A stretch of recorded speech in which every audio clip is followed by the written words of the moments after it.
Tere tulemast! Tänases analüüsis tõmbame me joone 19. sajandi filosoofiast otse spekulatiivsesse tulevikku aastasse 2025. Kuidas on üks vana idee vabadusest seotud maailmaga, kus reeglid on pea peale pööratud? Hakkame aga pihta. Ja alustamegi kohe ühe võimsa hoiatusega. See pärineb filosoof John Stuart Millilt ja on kirja pandud juba üle 160 aasta tagasi. See on päris karmilt öeldud, eks ole, aga mis on selle mõtte tegelik sisu? See tsitaat ongi tegelikult kogu tema filosoofia süda. See on kirglik vaba eneseväljenduse kaitsmine. Ja me võime seda nimetada tinglikult vabaduse doktriiniks.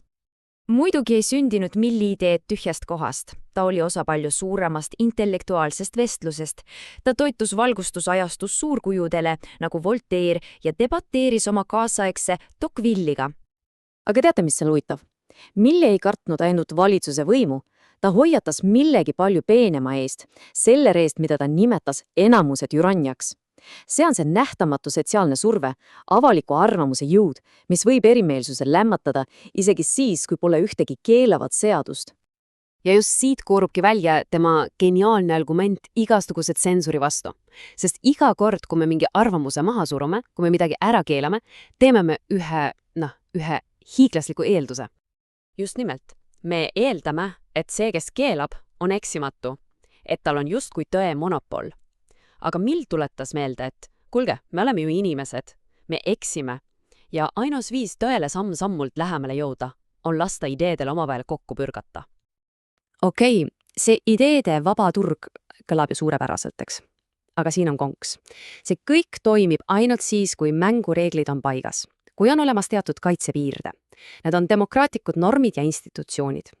Ja see viibki meid otse tänapäeva kõige põletavama küsimuseni. Mis siis saab, kui need samad kaitsepiirded hakkavad, lihtsalt lagunema? Ja nagu me kohe näeme, märgid on juba õhus.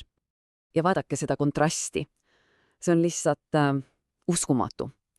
Ühelt pool on Richard Nixon, kes isegi Watergate'i skandaali haripunktis lõpuks allub ülemkohtule ja annab lindid üle. Ja teiselt pool on tänapäevane retoorika, kus küsitakse otse, kui palju relvajõudu on kohtul. See on täiesti teine maailm, teine suhtumine. Ja kui me vaatame neid punkte, siis analüütik Andrew Coyne'i sõnul on pilt päris murettekitav. Need ei ole lihtsalt poliitilised manöövrid. Tema argument on, et seadusest on saamas relv, mitte enam see neutraalne kaitsepiire, mis meid kõiki kaitseb. Okei, ja kui need sisemised reeglid hakkavad niimoodi murenema, siis see ei jää ju riigipiirde sisse pidama. See loksub vältimatult üle maailma. Nii et teeme nüüd ühe mõtteeksperimendi, kerime aega edasi. Kujutame ette, et on aasta 2025, augustikuu. Selles maailmas, seal on vanad diplomaatia mängureeglid lihtsalt aknast välja visatud. Alles on jäänud ainult üks asi, puhas toores tehing. Ja selle uue ajastu filosoofia võtabki kokku see tsitaat. Tango tantsimiseks on vaja kahte. See tähendab, et keeruliste liitlasuhete asemel on nüüd lihtsalt otsekontakt, tants kahe juhi vahel. Kogu see viisakas fassaad, see diplomaatiline teater, see kõik pühitakse laualt, öeldakse otse välja, see on kõik jama. Oluline on ainult tulemus, siin ja praegu, protsess ei loo. Ja loomulikult sellises kiires, tehingupõhises maailmas tunduvad vanad struktuurid, nagu näiteks Euroopa Liit, lihtsalt kohmakad. Aeglased, takistused, mis on lootusetult minevikku kinni jäänud. Ja nii me jõuamegi täiesti uue globaalse võimuloogikani. See ei põhine enam ühistel väärtustel või pikaajalistel liitudel, vaid otsekohestel kahepoolsetel diilidel. Ja mida see siis päriselus tähendab?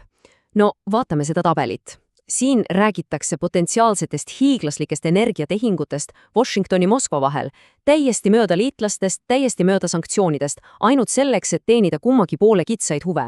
See ongi see uus loogika tegevuses. Ja nii me olemegi jõudnud ringiga tagasi. Mäletate, me alustasime John Stuart Millist ja tema ideede turust, mille eesmärk oli leida tõde. Aga selles spekulatiivses tulevikus on meil hoopis tehingute turg, mille eesmärk on võim. Ja see jätab meid õhku ühe väga kriipiva küsimusega. Kui ideede väärtuse asemel räägime me tehingute hinnast, siis kes selle hinna lõpuks määrab?